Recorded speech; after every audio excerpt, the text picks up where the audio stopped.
All rise. St. Judge County Circuit Court is now in session. The Honorable Judge Smith presiding. I'll be seated, thank you. All right, let's go back on the record in case 21 CF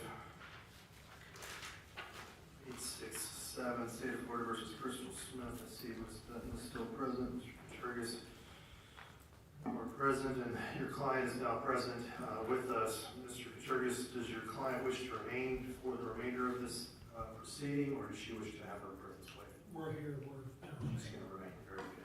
All right. We previously were together, and I had heard from the defense.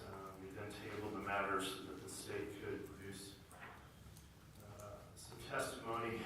Are we ready to proceed? Is there anything else that we need to address before we get started from the state? No, Your Honor, other than I think this motion was raised sort of that morning, the same day as we were going into the perpetuation of Ms. Hoover's testimony. Correct. So post-deposition would, in pre-trial, would normally kind of be how this would fall. Because we have the benefit of already doing her trial testimony, just so Your Honor has in context, this is obviously done in anticipation of objectionable questions at trial. Right. I'm going to kind of summarize the 3 questions that Mr. Contreras ultimately objected to that would relate to this motion, just so you can have those in your mind. Okay. That's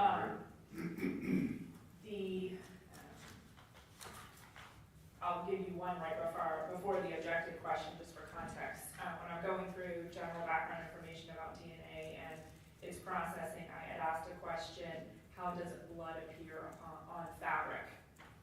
There was no objection, and Ms. Hoover answered that. My next question was, how does washed or diluted or degraded blood stains appear on fabric? That was an objected to question based on the grounds that he's arguing in this motion. How does blood appear? The original question of just how does blood appear on fabric was not objected to. What was the second question? How does washed or diluted blood stains appear on fabric? Is essentially that question, and then she answered it. Okay. The second question that I asked was again in general terms. Could the washing of blood affect the ability for you to obtain DNA? And essentially, Mr. Contreras can correct me if I'm wrong, and we can go over this again with her, but her answer is essentially, yes, it can. We expect to get DNA results from blood. It is possible to get usable DNA results, but also possible to not get usable results. So she answered it both ways. Could affect it, it also could not, essentially. And then the third question was after we went through the actual evidence with her, and we had talked about the genes. I had said, or asked, is it possible that if these genes were in fact washed, that is one explanation of why I know that the DNA results were essentially limited, and she answered it that it is one explanation, and certainly another explanation is that that DNA evidence was never there to begin with. All right. So that's sort of the preview of those questions, and so in response to the motion being filed, the state would call Brooke Hoover. All right. Super, you'll come forward.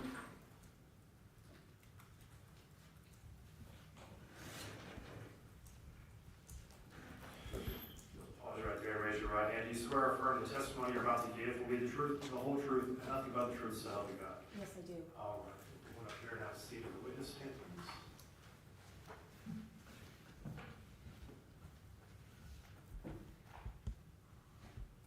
Counsel, you may proceed. Thank you. Good afternoon now, ma'am. Can you introduce yourself to the court? My name is Brooke Hoover. I'm a crime laboratory analyst in the biology DNA section at the Florida Department of Law Enforcement. How long have you been so employed? 12 years. What are your duties in the biology section? I examine items of evidence for the presence of bodily fluids, blood, semen, saliva. I perform DNA testing on those items. I perform DNA testing on known reference standards from visuals, and I compare the two.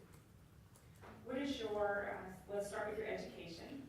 Your Honor, if it'll expedite things, I'll stipulate that Ms. Hoover is a witness that has got sufficient training and experience to offer opinion testimony. Son? He can stipulate do believe some of her background and training is relevant to the issue, and that is of objection, so. You may proceed. Would you explain your education? I have an Associate of Arts from St. John's River Community College, and I have a Bachelor of Science in Biology from UNF. I took courses in genetics, molecular and cellular biology, biochemistry, and statistics. On top of that, I completed FDLE's Crime Laboratory Analyst Training Program, which is about a year and a half.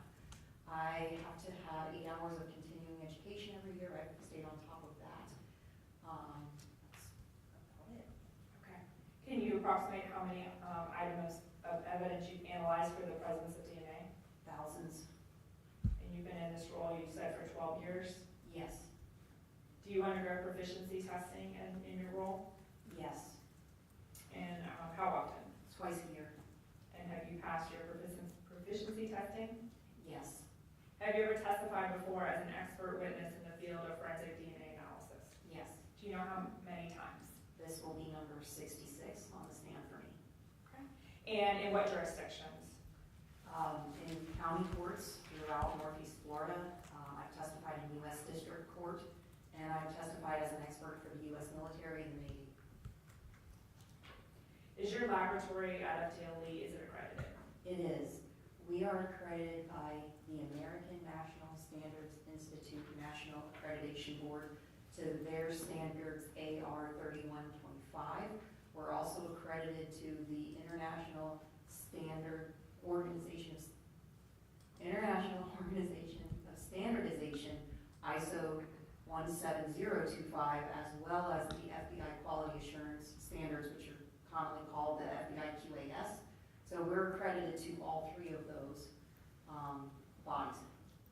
What type of DNA testing is performed in your lab? FDLE can perform STR DNA testing and YSTR DNA testing. I'm not an analyst for YSTR, but I can speak to STR DNA. And is the STR DNA testing method generally accepted by the scientific and the DNA analysis community? Yes. And when you tested all the items of evidence in this case, and by this case I mean essentially they were submitted under a defendant's name of Aiden Fucci, related also to Crystal Smith, did you apply that STR testing principles and methods? Yes, I did. Are your procedures reviewed and validated in the lab? Yes, we have accreditors come on site. They review our validations, our procedures, and they're making sure that we adhere to the FBI QAS and that our procedures agree with the general scientific forensic science community. Ms. Hoover, is blood a good source of DNA? Blood is an excellent source of DNA. STR DNA testing targets nucleated cells, and blood, liquid blood, has a very concentrated amount of nucleated cells. So yes, blood is a very good source of DNA. How does that compare to other things you may test, such as sweat, bodily fluids, touch DNA?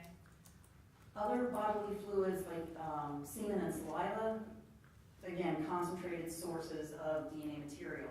Sweat and touch is hit or miss. The outer layer of skin cells that we shed do not have a nucleus. They're dead cells, essentially. Sometimes we get DNA, sometimes we don't, but comparing that to bodily fluids are a very reliable source of DNA. And how does blood appear on fabric specifically in the lab? Most commonly reddish-brown staining. How does washed or diluted blood stains appear on fabric? Going back to my training, we worked samples that were known blood stains, and then we would make serial dilutions. So whole blood, 1 to 10, 1 to 100, 1 to 1,000. And what happens is reddish-brown staining turns brownish to yellowish, and eventually there's no stain at all. It completely disappears. We've also worked training samples like blood that's exposed to being buried, UV light, flame, certain acids, and we observe the effects of how degrading or insulting these samples impacts DNA results. So what I'm talking about has been within the scope of what I'm trained to do. And you've done that in training samples, like yourself personally in the lab? Yes, I have. And have you seen that in casework as well? Yes, I have.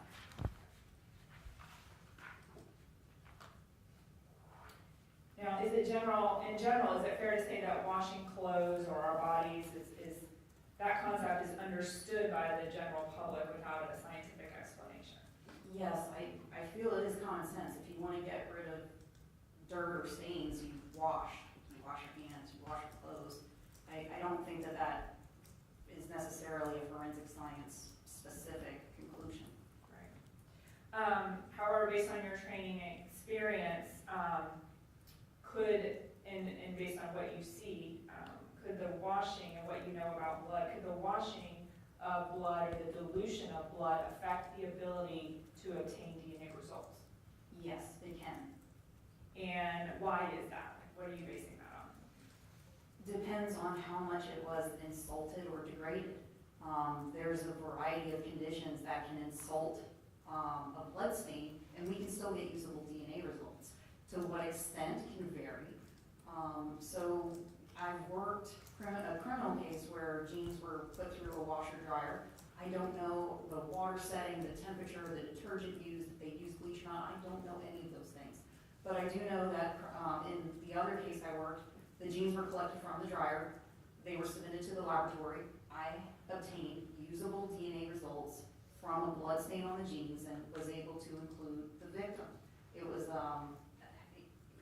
an example of jeans can be washed and we can get DNA results, usable DNA results, but it's hit or miss. Sometimes we can and sometimes we don't.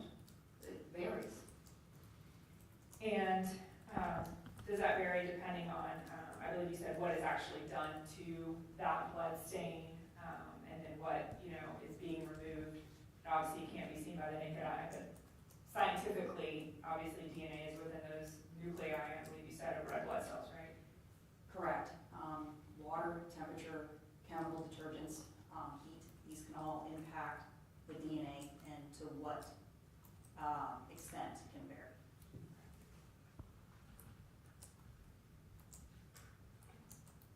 And so based on your experience and training, it's fair to say that DNA results obtained from items that have been subjected to any sort of insult, dilution, or degrading can affect results or cannot. Correct. It's just a variety of what can happen. Right. And in this case, you haven't ever, when you weren't asked in your perpetuation testimony, and it's not your testimony today, that you're not here to testify that the jeans in this case were in fact washed.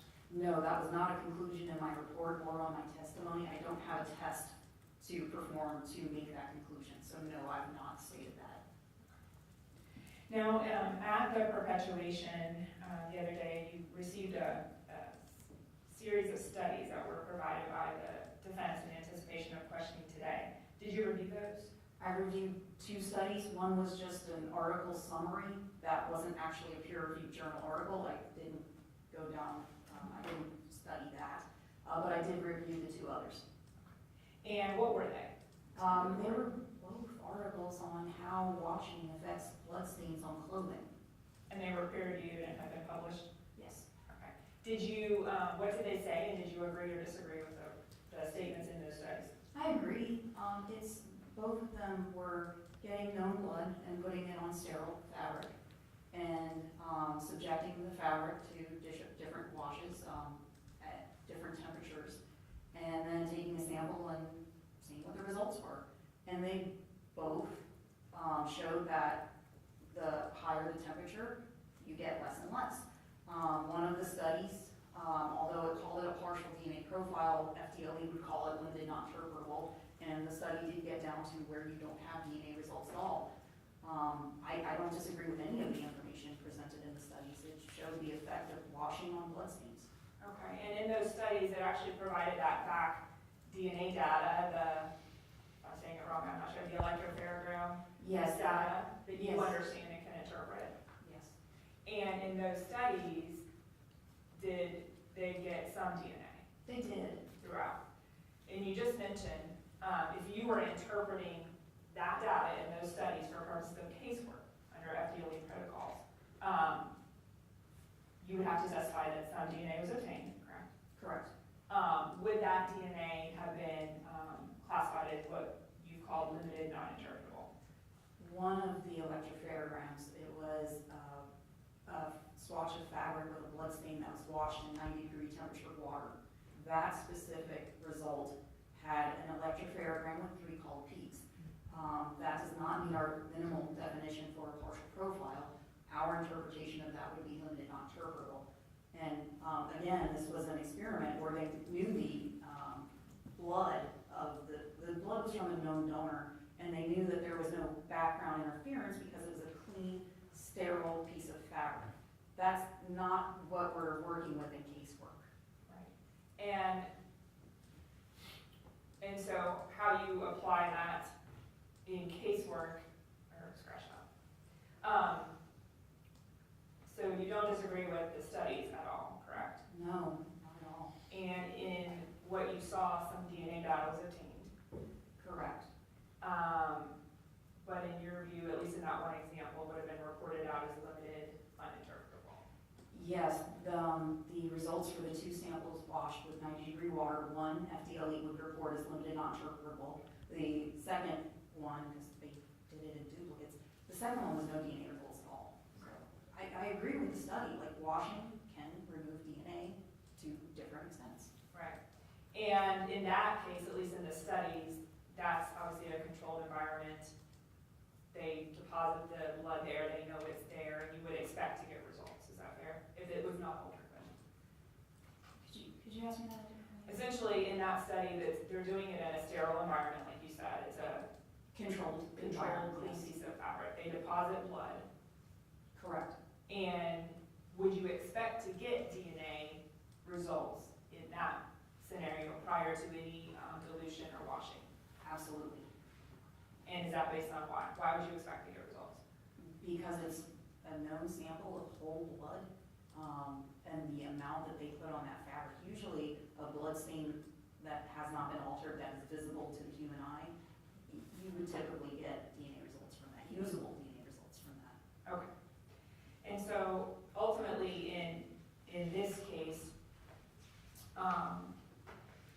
there was various different categories of results, I would say, from the genes. Is that right? That's correct. Okay. The one that we're here about today, that the defense is objecting to you answering questions, specific questions on and answering, is a category of results that you reported out as limited, non-interpretable. Do you recall that? Yes, I do. Okay. And so do you recall that there were, what areas of the genes were limited, non-interpretable results? Or what pieces of evidence from the genes? Yes, that was round 3 of testing. The first round I took cuttings and I got mixtures that were ultimately not interpretable. I went back a second time and took additional cuttings from different areas. Those were mixtures that were not interpretable. So I changed the tactic. I wanted to try a different sampling method to overcome the challenges that I was experiencing with the results. So I went back and instead of taking cutting, I took a swabbing, which I know will collect less DNA than a cutting, but I was also hoping that I could just pick up blood and not get background interference from wearer or any kind of transfer from any washing potentially. So yes, I took 2 swabbings, and I also took apart the back pocket of the jeans and I pulled the threads out because, again, I'm trying not to get background interference from whoever may have worn the jeans. I just am interested in obtaining results from whoever was bleeding. So I went back, I took the sampling methods, swabbing threads, and I didn't get usable DNA results because it was limited. You got DNA results, Yes, I did get DNA results. but the limited amount of data did not allow you to interpret them. That is correct. Okay. And when you were asked if the genes were in fact washed, could that be one explanation for limited data? Your answer would be? It could be, yes. And again, I never stated an opinion or stated they were washed. It's possible that they were washed and that's why I'm not getting DNA results. It's possible it wasn't there at all to begin with. And I'm not providing an opinion onto which is more probable. I don't know what happened to those genes before they got to me.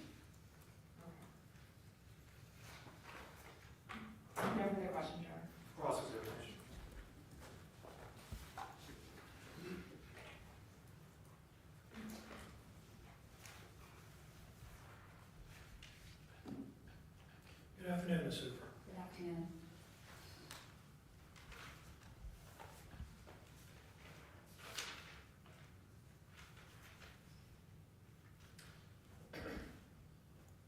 In this case, you had discussed in your training as well as a case study that you had encountered items of evidence that had been washed or somehow diluted, correct? Correct. Did I understand your testimony to be that you only had one actual live case study where that was an issue? That went to trial. I've probably worked more with Well, the volume of casework I've done. I'm sure I've handled other cases where there was an attempt to dilute or conceal. I've opened items of evidence and smelled bleach before. But what I was talking about was a case that I remember because it went to trial. is that the only specific case that you can cite that you had that facet present? That I can recall, yes. Okay. So you've had one case study and then this was encountered in training? Well, it wasn't really a case study, it was case work. It was actual case work where I encountered this. And yes, in training. And you remember the name of the defendant in that case? I do not. I remember it was Alachua County. I remember that it was a robbery where a victim was shot, but I don't remember. And the other times you've been exposed to items of evidence would be in training scenarios where you were instructed that these items had been washed or somehow diluted. That, and I've also been a principal instructor for training, and I've prepared the samples myself for other trainees. So I've been involved in both testing and preparing and seeing the results that my trainees have gotten with those samples. Now, on direct, the state asked you about a series of studies that were raised at the first round of this hearing, if you will, that you were not present, but you got the benefit of the studies that were submitted to the court. That's correct, yes, sir. I did Okay. get copies. And repeatedly in the course of your direct testimony, you talked about the studies up to 90 degrees, correct? Yes, this, one of the studies, I could pull the paper to quote the title, but it was, the fabric was washed in 30, 60, and 90 degree water, and they then took DNA sampling from that study. Now, those degrees were Celsius, were they not? They were. Okay. And so for the benefit of the court and lay people in general, that one study that had the three different washings at 30, 60, and 90 degrees Celsius, they could not produce DNA results at 90 degrees Celsius, correct? Incorrect. It produced DNA results at one of the attempts did provide DNA results, but by our interpretation, those results would be limited, not interpretable, because there were only 3 peaks called. The second 90-degree wash had no DNA results at all. Okay. In any event, you would agree with me that 90 degrees Celsius is 194 degrees Fahrenheit, would you not? I can't do that without a calculator. I don't want to do conversions, honestly. Got a phone and a calculator built into it. Do you care to do it? I don't know the formula off the top of my head. Okay, I think that's built into the app if you'd like to try. If it pleases you, go right ahead. I don't want to do a conversion like that in my head on the stand, on the spot.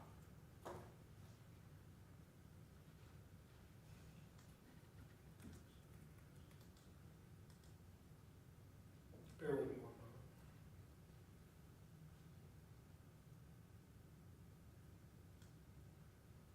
You don't know the conversion for Celsius and Fahrenheit?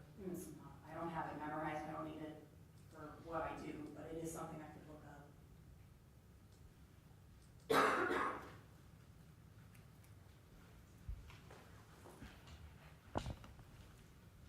I want to ask what he's doing and The conversion for Celsius to Fahrenheit. She's already said she doesn't know the formula. Are you gonna just tell her the formula and let her do it? Or we can research it and find out. If you wanna confront her and ask her, that's fine, but she's already, in case she doesn't know it.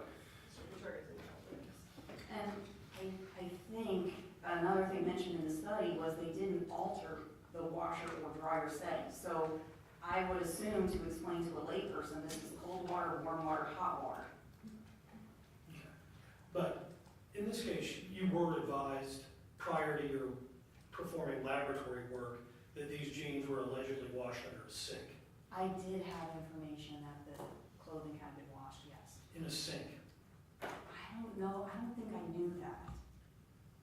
I knew that they had been washed, but I don't know how they were washed. Okay, well, your perpetuated testimony will reflect what you knew. Okay.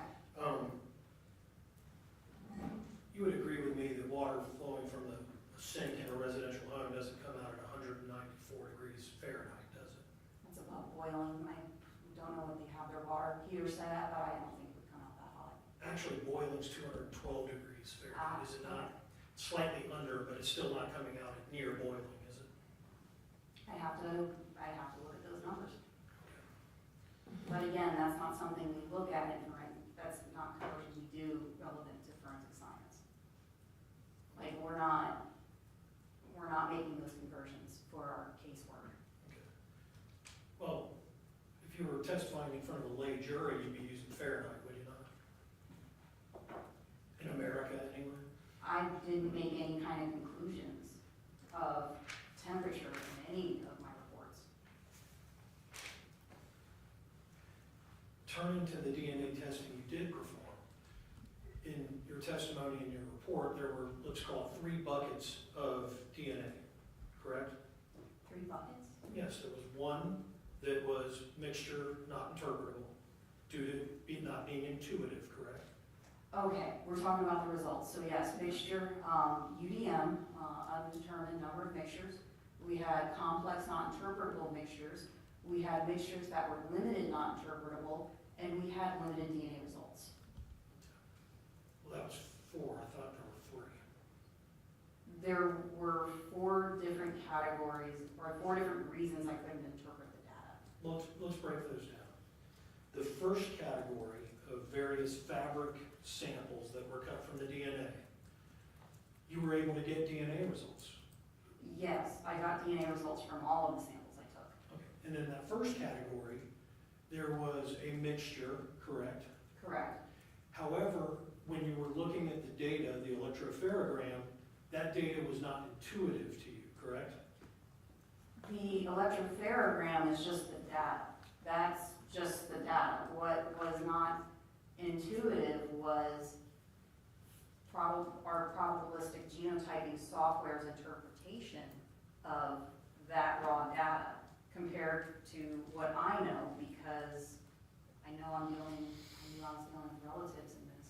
So yes, where people share alleles, because they are related, the DNA will appear higher, and you had previously called it stacking. So yeah, where relatives share DNA, those peaks will be taller in height.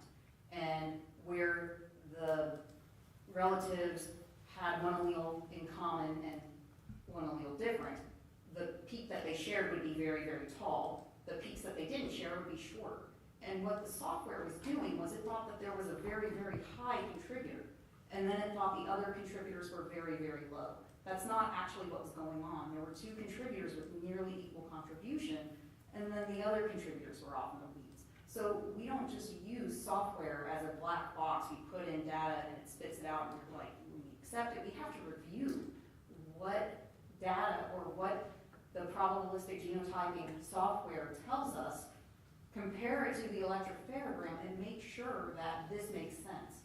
And going back to accreditation and validation and procedures, this is part of the scientific process that has been validated and written in our procedures. Understood. But the limitation on the interpretation of that data was a result of the lack of intuitive results being produced by the software, not anything due to the item of evidence itself, correct? With those swabs of fabric? That was the condition the item was in when I got it. That was the data. I understand, but there was DNA there, the results just weren't intuitive. It wasn't, there was missing information, correct? There was unintuitive information. What the software was telling me about the mixture, specifically mixture proportions, was not intuitive. And I know that was because I'm dealing with relatives in mixture. Relatives in a mixture, not due to an absence of interpretable data. The data just was not intuitive, correct? not interpretable because it was not intuitive. And the reason we have procedures for handling data like that is we know that we could falsely include or falsely exclude a person of interest from a mixture where we have this type of data. It doesn't mean that every mixture we obtain with relatives is uninterpretable. That's not the case. I'm not saying that. But in this case, with these samples, I would not want to go forward and use those because it's not technically correct based on validation and procedure. And the reason it's not correct is because we could apply the wrong likelihood ratio, falsely including or falsely excluding an individual from results like that. Fair It's enough. not usable. Fair enough, but we're here talking about a case where an item of evidence is alleged to have been washed, rendering your job more difficult in obtaining DNA results. With And- that category of evidence, that wasn't the issue, was it? The genes being washed. You had data, it just, due to the system not recognizing related donors with allele stacking, it was uninterpretable. All of the data from the genes was not interpretable for a variety of reasons with the variety of sampling methods that I took on multiple attempts to get usable DNA results from the genes. I have no test to tell me that those genes were washed. That was just the item and the condition that I got it in, and that was the data or the results from samples taken from that item of evidence. That was the data.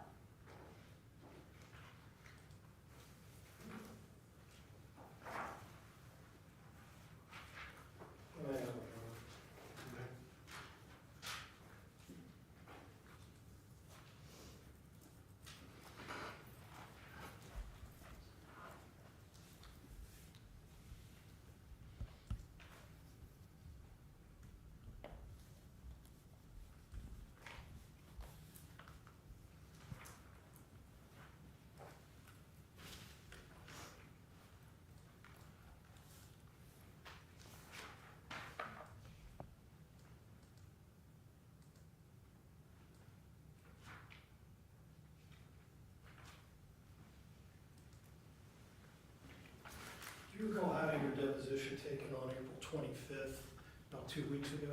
Yes. May I approach? You may. I have a copy of it. Ms. Hoover, if I can direct your attention to page 28,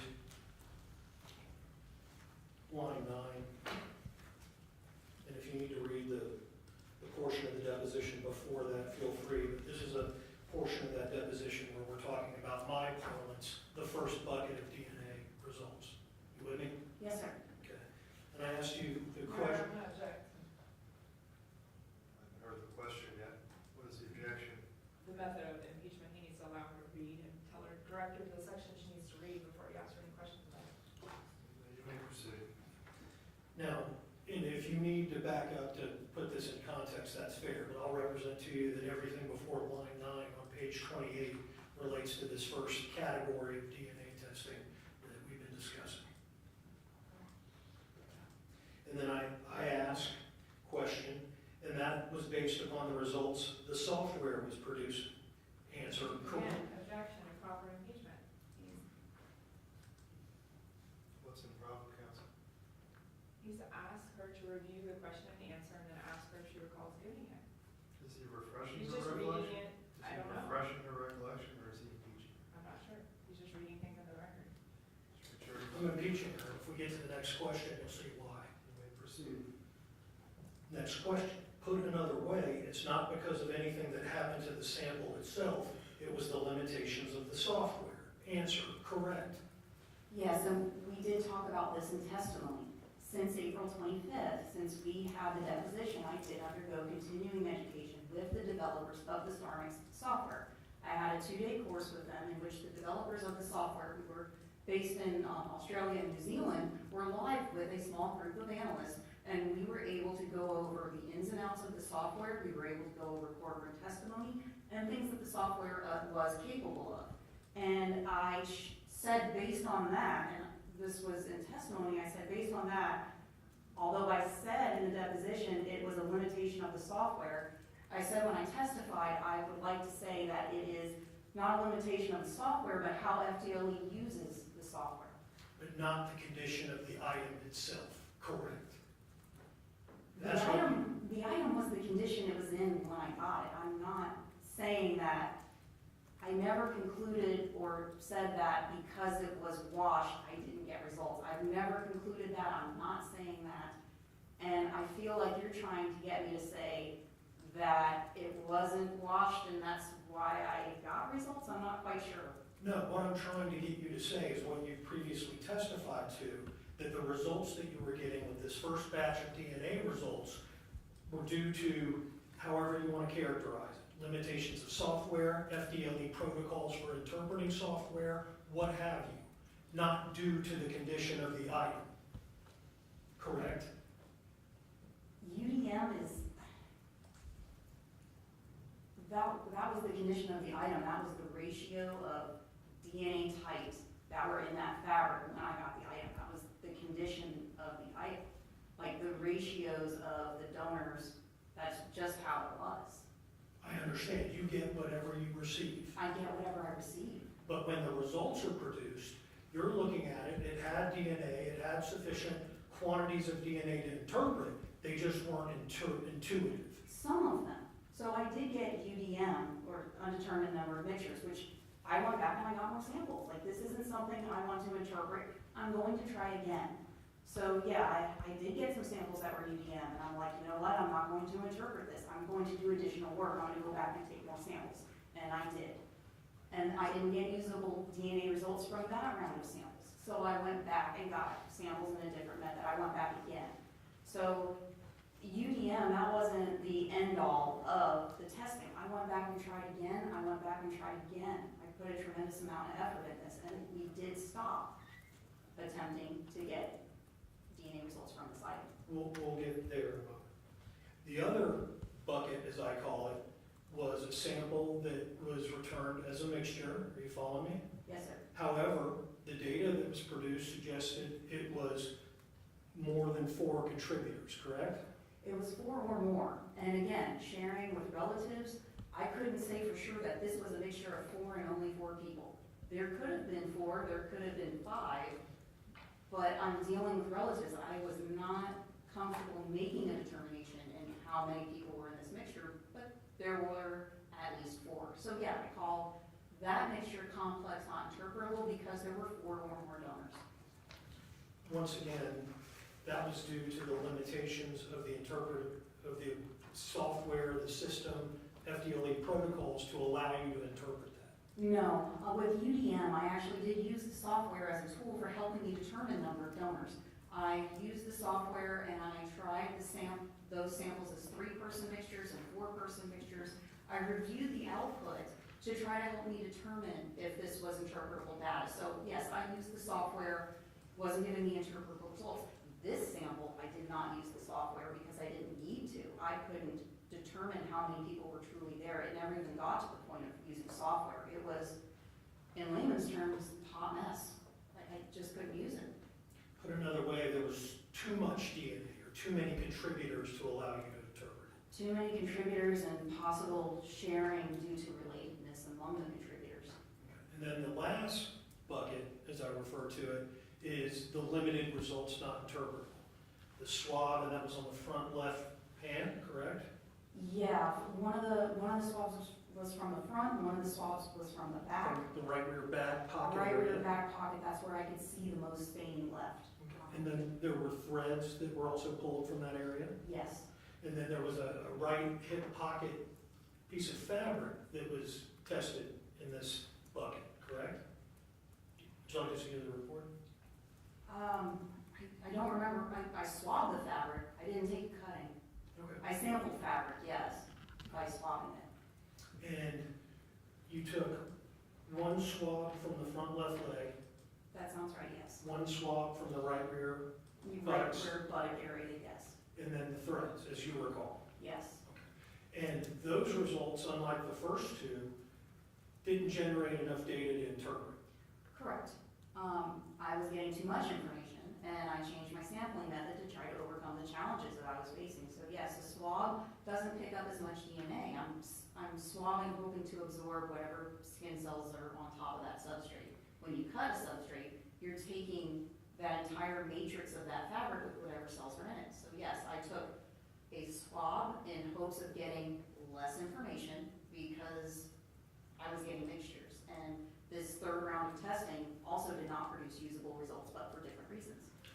And how many areas of the pants that you conducted the presumptive blood test, how many areas of the pants tested positive? I don't recall, I would have to go to my notes, I don't have that information memorized. But there were many areas of interest that I circled on the item, and every area of interest where I could see staining tested positive for blood. I have a Presumptive test positive for I have a copy of your notes if you want to be precise, but would you disagree with me if I told you it was 9? I took 9 for testing.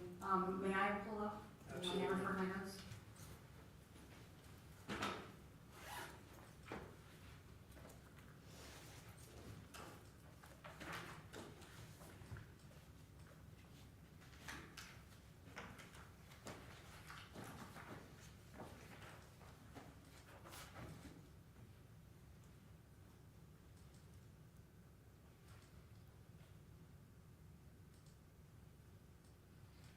I'm counting 9 areas. 9. I'm sorry. 1, 2, 3, 4, 5, 6, 7, 8. I'm sorry, I'm counting 8 areas. 5 on the front, 3 on the back. I apologize, 8. So Okay. there are 8 areas. And you swabbed 2, correct? I swabbed 2, that's correct. Okay. You didn't swab the other 6. No, I did not. I took cuttings from several of them, but, and also when we're referring to stains, this isn't like a little dime-sized spot. These are large areas of the pants that were circled. Nevertheless, you swabbed 2 of those areas. I did. Okay. And how many times, when you got the results back from these swabs and the threads and they limited data, not interpretable, did you go back and try it again?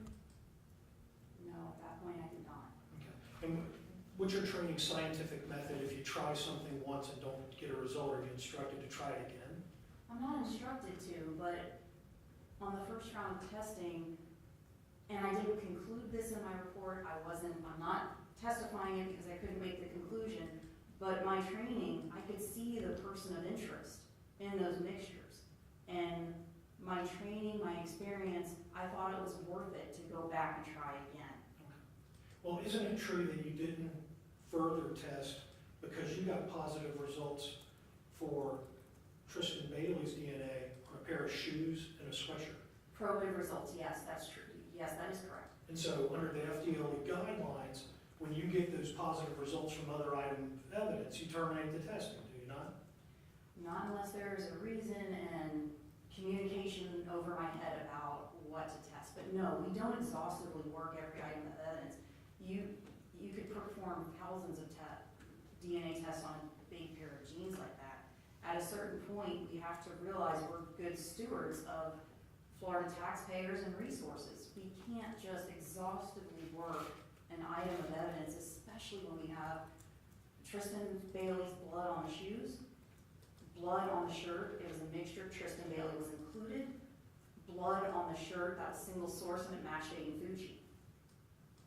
We ceased testing on the jeans. When you got those results? I actually went back after I had those results and tried again on the jeans. But you swabbed 2 areas once. That's correct. On the 3rd round of testing, I swabbed 2 areas and I took threads. And those were limited. Those were limited, yes. But the areas of fabric from which you took those swabs, when they were tested, there was DNA. The protocol wouldn't allow you to interpret it. Correct. And going back, the reason we have these protocols is validation, procedures, all of which is through being an accredited laboratory. This isn't FDLE out on a wing. This is generally accepted mixture interpretation by the general scientific community. Understood, but in this case, there was DNA. You just, for the protocols and the validation, you couldn't interpret it. I would not interpret it. It was not interpretable by protocols and validations procedures, no. Not because there was limited data. Not because there was, it's not all of them were limited, some of them were a lot of data, but for different reasons, none of it was interpretable ultimately. No, but the 3rd bucket was limited data. Yes, The other 2 didn't have that problem. They had other issues. They all had challenges, correct? Okay. But the only one we're focusing here on today was that third, the swabs and the threads. Correct. I would normally expect to get DNA results from a swab from a blood stain. Normally. Normally, under normal circumstances, yes. But at your testimony, it was possible it was once there and is no longer. It's possible it was never there. Correct. Another possibility is you didn't swab it sufficiently to get DNA sufficient to test. It's possible, is it not? I don't think that's a possibility because I took cuttings and that was too much. Swabbing was too little. There were challenges with that sample So or with that item. human error is not a possibility in your opinion. In this case, no. All of my results, my sampling methods, all went through a technical and administrative review process. That may be, but you didn't get sufficient DNA from the swabbing, correct? I did not. Okay. And it's possible that that could have been operator error. I don't think so. I really swabbed these genes. One time in two areas. Correct. So certain things are possible, but other things are not possible. I don't think human error on my part or on the lab's part had an impact on the results from the cycle of evidence. Okay. That's what you think.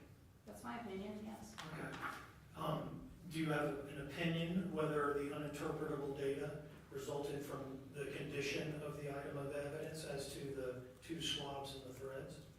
Again, it's possible that it was there and it was removed. It's possible it's not there at all. But ultimately, I would not give opinion as to what I think is more probable. I would let a jury make a decision with other factors available to them. I don't want to say what I think is more probable. I would just say both things are possible and leave it up to someone else to make that decision. I may have a moment. Okay.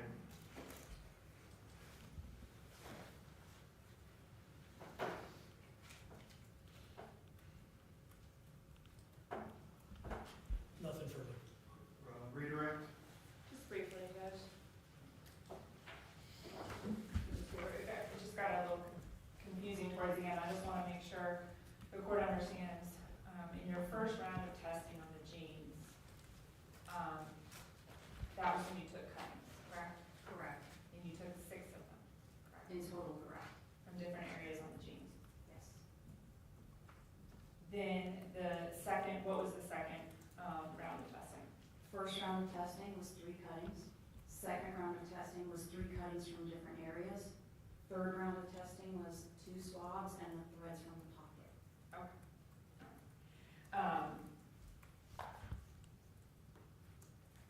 And so it wasn't that you just took 2 swabs from these genes and stopped, correct? Correct. And then just, I wanted to correct one thing, and I believe you did, Mr. Kuchergis had asked, when pointing out you did get usable results from other items that were located in that house pursuant to the search warrant. You mentioned the shoes, and then you mentioned, he said the word sweatshirt, I believe you corrected him, I just want the record to be clear, was it a shirt you were talking about? Yes. That included Tristan and Included Tristan. matched Aiden. And matched Aiden is the language, yes. Okay. All right, I don't have any other questions. All right, Ms. Wood to be excused. Yeah. Thank you very much for your review. Any additional, No, just argument, anything else from the defense? Same, just argument. All right, it's your motion, Mr. Church, I'll hear from you first. We'll allow the witness to exit the room. Thank you, Ms. Wood.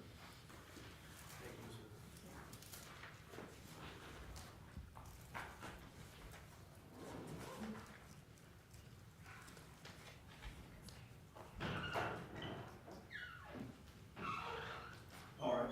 Your Honor, it's our position that the testimony as it related, my parlance yet again, the third bucket of DNA testing, the swabs from the fabric and the threads, to allow Ms. Hoover to testify to that with the imprimatur of expert credibility, it just exceeds the bounds of expert testimony.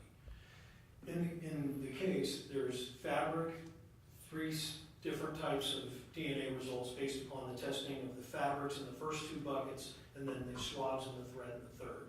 We know there's ample DNA from the first 2 buckets, that they were uninterpretable, and the testimony will speak for itself as to why.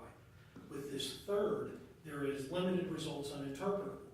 She can't say why they're limited, but only possibilities. And I found it fascinating that a possibility is one, it was once there and then since removed, the state's theory of the case. It was never there. But the possibility of human error just doesn't exist. She's perfect. This is well beyond the bounds of expert testimony. It's guesswork. It's possible. This is beyond 702. And I'm not suggesting that the state can't make the argument, but to have this come in through an expert witness that is mere speculation and guesswork is a bridge too far. And we've provided the cases previously to the court. They were argued in the first round, the Perez versus Bell South Communications, 138-492, 3rd District from 2014, talking about Daubert and expert testimony that otherwise may qualify as pure opinion testimony is strictly prohibited. The legislative purpose of the new law is clear, to tighten the rules for admissibility of expert testimony in the courts of the state, and subjective belief and unsupported speculation are henceforth inadmissible. Whether it was once there and since removed, it's possible, speculation. Was it never there? It's possible, it's speculation. Likewise, Royal Caribbean Cruises Limited versus Spearman, S-P-A-E-A-R-M-A-N, 327-3rd, 276. Once again found that the expert testimony in that case exceeded the bounds of Rule 702 in terms of the alternative design. This was the case with the 2-issue rule, and so it wasn't reversing, but it did address the expert testimony, finding that it was too speculative to be admissible. And then we had the Vitelli case and the state of Furnishing and Barber, that Dr. Goldberger's testimony regarding extrapolation was admissible, but it gave the standards. And in this case, there's no scientific study as to why, it's possible that we tested it. It's just guesswork, speculation. It's possible. And if it's a layman argument, they don't need her to present it. They can argue it. If it's common knowledge, if it's subject to the layperson's understanding, you don't need Ms. Hoover for that. But that's what the state's trying to do, is bootstrap what they consider a lay opinion under the guise of expert testimony to present it to the jury as such. And we find that that exceeds the bounds of 90.702 Florida statutes, as well as Daubert and its progeny. Thank you, Mr. Rodriguez.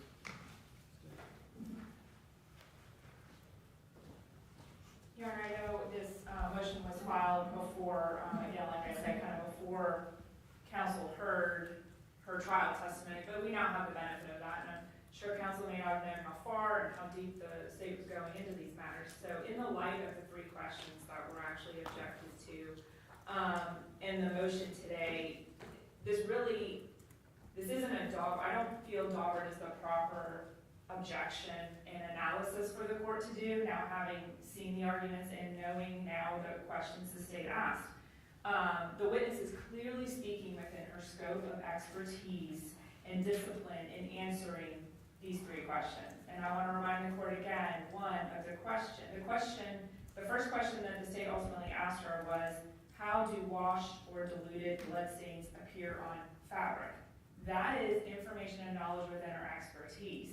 That doesn't call for a Daubert objection, because again, we're not talking about a method of testing that he's challenging or anything like that. Now, could he make a objection on outside of scope? I believe would be the proper objection if he was to make one there. And then our response is her knowledge about blood, which is why I asked her that line of questioning, how it appears normally when it's unaltered, how it looks after it's unaltered. I believe she said it goes obviously from reddish brown to light reddish brown to yellow eventually, or not present at all. In her perpetuation, she also mentioned sometimes it appears green. So she knows that based on her training and experience, and it's clearly within her purview. That's not a scientific method testing Daubert objection. And so in response to any other objection of outside of scope, it's clearly within her scope. The same applies to the second question. And again, involves her scientific knowledge and understanding of DNA and nucleus and where DNA comes from and in blood. Could the washing of blood affect the ability for you to obtain DNA? Yes, it could. That's all she's saying. It could, and here's why. And she goes on to explain the testing examples that they do in training, how she has received them as someone being tested, and she has actually done the examples herself and prepared them for other people to test, and then in casework. So she has training and experience within her discipline to answer those two questions. It's not a dog objection. And we believe that those are obviously completely allowable based on her training and experience. However, because she does have specific training and experience in working with blood and blood samples that have been compromised, and how they appear on fabric, again, she's able to answer those types of questions. That third question is just, is it possible that if the jeans were ever washed, that it's, and the state even asked a question in a way, knowing that she's not here to make any sort of ultimate conclusion, but I asked the question, is it one explanation on why you may not receive usable or enough DNA information? Now remember, it's that third category, it's the limited, where there wasn't a lot of DNA present. She obtained some DNA, but not enough. And she testified it's one, I mean, she has to, it either was there and removed or it was never there, and that's how she's answering that question. Again, not really appropriate for a Daubert objection. I believe the more appropriate objection is outside the scope, and it's clearly within her scope to answer that question. Mr. Katurgis raised, well, they don't need her to say that, and I pointed that question out on purpose. There's a basic, some of this is common sense, you can wash something and either remove it or not. But combined with her knowledge about blood and knowledge about DNA, she does go a step further, and she has training and experience. So for her to not be able to testify how blood appears normally, how it appears when it has been diluted, and then whether the washing of DNA could affect your results, that is as far as the state went. Was never going to go further than that. I'm not asking her to testify as the ultimate issue in this case. And that's the extent of her testimony as you've heard today. And so she's simply explaining what she knows about blood stains, how they present on fabric, how they may appear if they're diluted or degraded, and how that may affect results. And I believe Mr. Katurgis would agree with me that that is how the state posed it in its perpetuation. That's how she answered it in the alternative. I understand he's still objecting to the answer, but that is how we presented it, never trying to imply that she had tested these and could say they were in fact washed and how or anything of that nature. And I believe she's well within her scope of expertise. And I don't believe it's a true Daubert analysis. It's a different type of analysis for the court to make, whether it's relevant, it's within her scope of any expert, but not a Daubert issue here. He's not challenging any scientific method or whether any particular thing she did is generally accepted. I laid some of that predicate just to show that her general testing methods and what's done in the lab is obviously generally accepted, but as to these specific questions that were asked, it's not a Daubert issue. All right, Mr. Katurgis? I'm not sure how the state can have it both ways.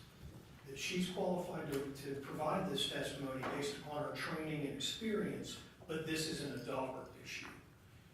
I don't know what the right objection is. I've made the ones that I thought were appropriate. It's beyond the scope of her expertise. It's guesswork.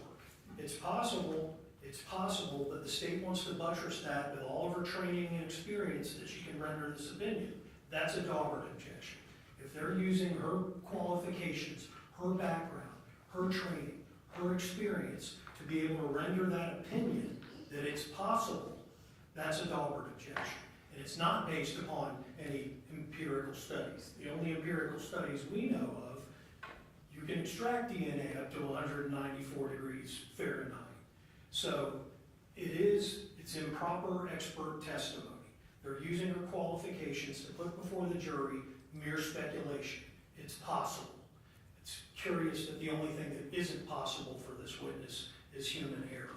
And so on that basis, we would object to her speculating as to why she did not get certain results when she tested these swabs once.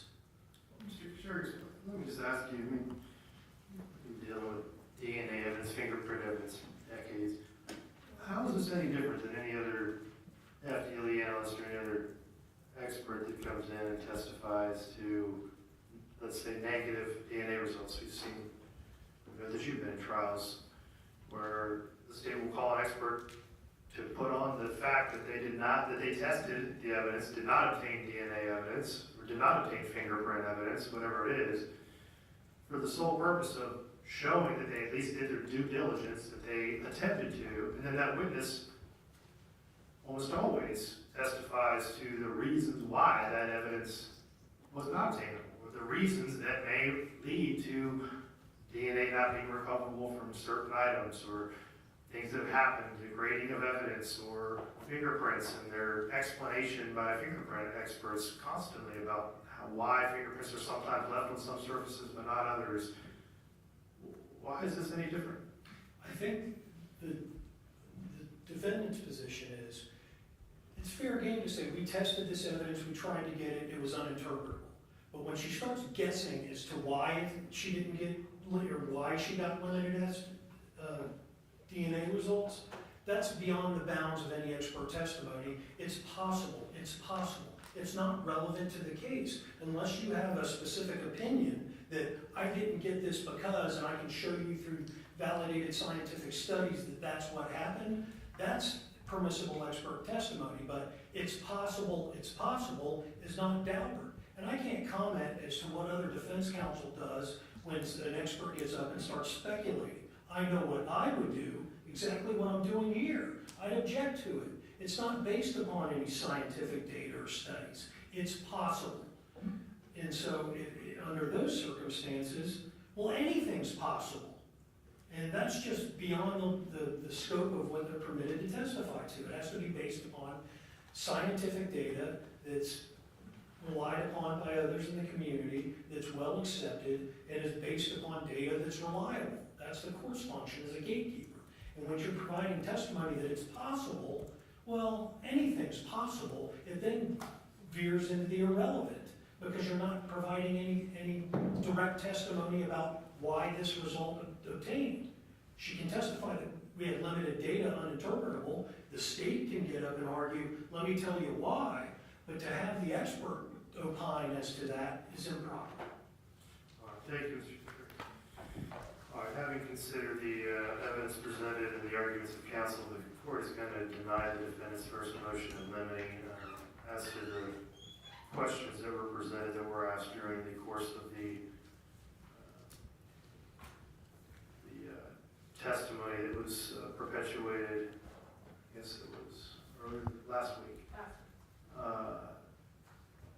Based on at least the questions that I've been presented with today, I would overrule the objections and allow those questions to be answered, so we do not need to do anything with those questions as far, unless there's some disagreement about what the questions were asked. No, Sure. I'm not quibbling with that. Okay, Matt, I'm just thinking in terms of some housekeeping. sure.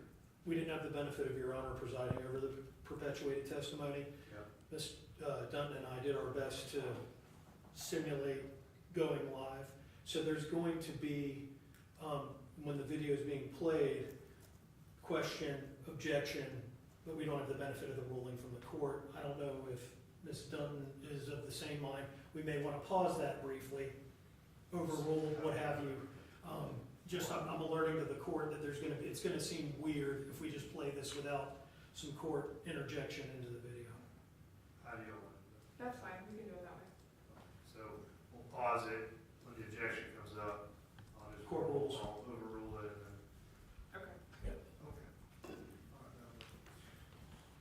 As to the state's motion in limine, continue to take that under advisement for right now. I think we at least need to hear a little bit more about what happens during the trial.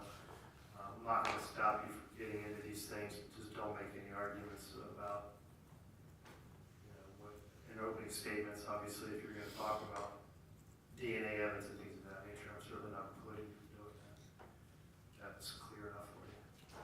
understand.